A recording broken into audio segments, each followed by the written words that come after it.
Hello again, thank you for joining me for another video. So today we're talking about authenticity. It's so much trickier than it seems. It seems like it should be really easy because how can you be someone other than yourself?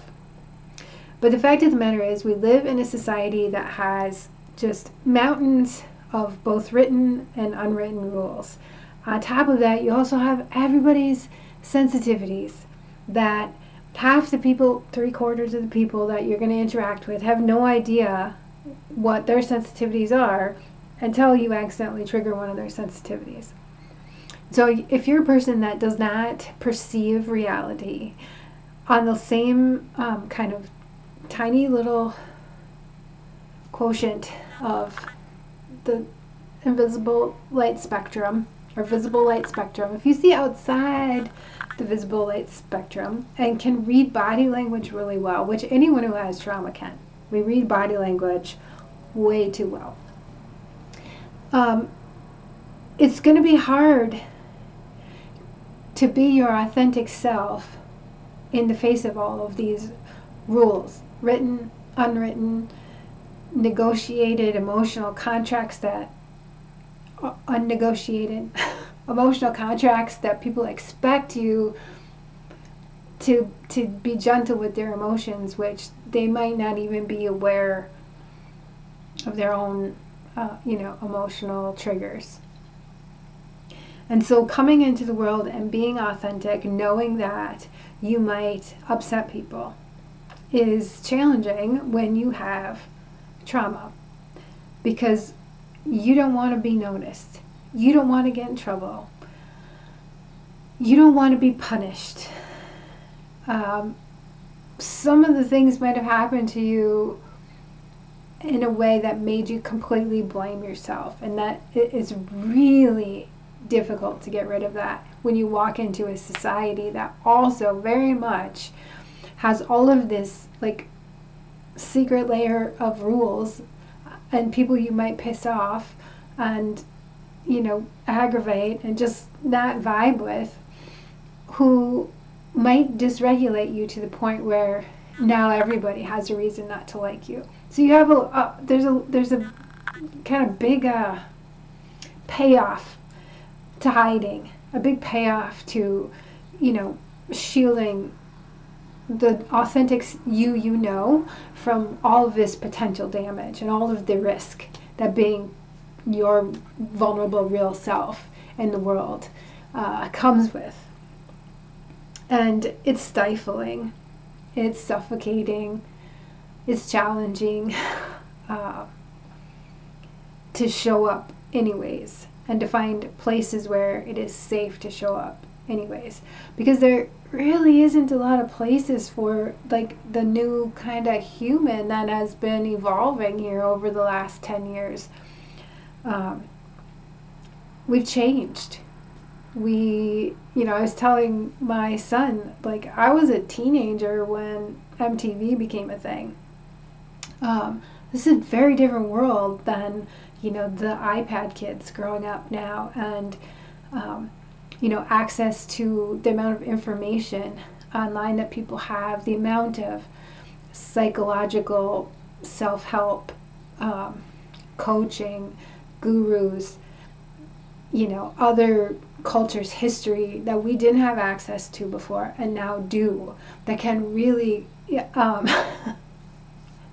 alter who you are and how you perceive the world, but on a real general level, everything is still exactly the same. When you're in public, you walk from your car, you go into the store, you get your food, you pay for it, you walk out, and you might smile if you happen to have an actual cashier. You might smile, say hello to one person during that whole thing. So I think they call them third spaces, like the places to be and practice and become this new kind of human with this expanded perspective, don't exist yet. It's all online. All of these spaces are online, unless you got a lot of money and you can go to some of the gatherings that people will put on. But for the average person that's if the money isn't an option, it's family responsibility and, taking care of house and home and job and kids and all that and those places don't really want people who have any sort of remnant of trauma.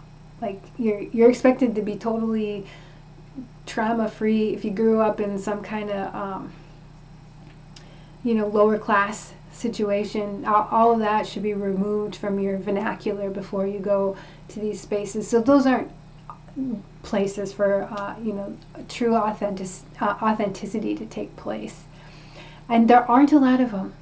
I'm struggling right now. Like I really want to just create something like that in my where I'm at, but I don't know how to go about doing it in a way where I can just like gather people, and it is this kind of like expanded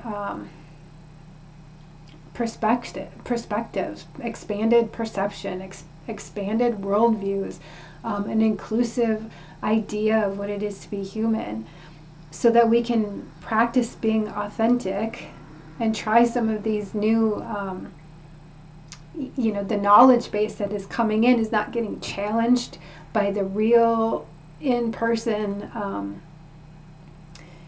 feedback that we need, the body language, the eye contact, the nodding head, the opposite of all of that, which really informs us of are we getting it or not getting it? Can we hold this? Is this comfortable?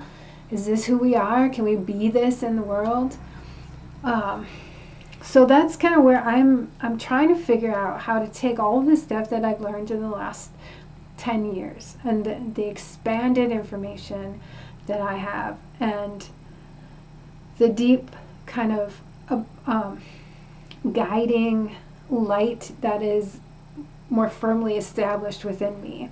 I want to take all of that. I want to be able to go around people that I can say the words, deep guiding light established within me, and it not be like weird, Am I asking too much?